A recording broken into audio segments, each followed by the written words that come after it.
I don't know if I can say this enough, but everything is energy, and energy flows on frequencies.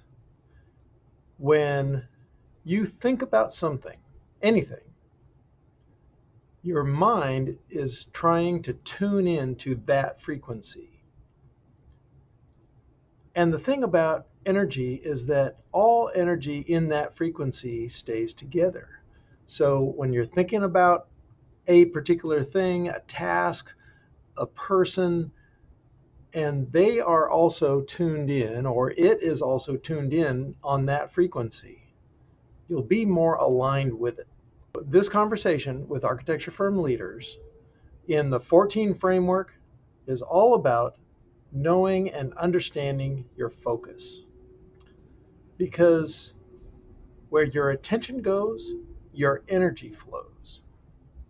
Put your attention on the things that matter.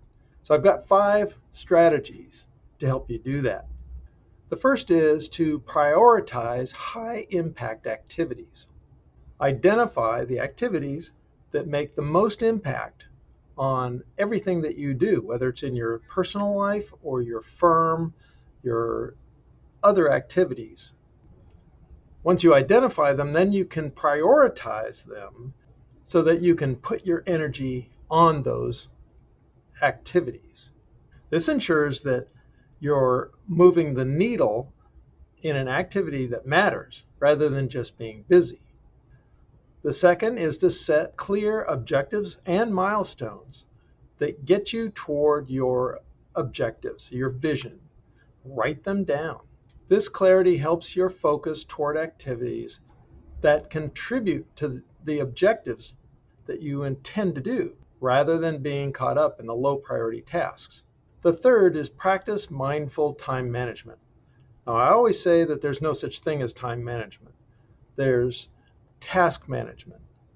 Be intentional about how you go about your activities of the day and how you allocate your time toward those activities. For really high impact activities, you have to schedule them. You have to put them on the calendar. Block out a set time, whether it's every day or every other day, or at least once a week, where you can really focus on your objectives. Minimize your distractions during this time. Tell your staff and your office assistants that you should not be disturbed during this time.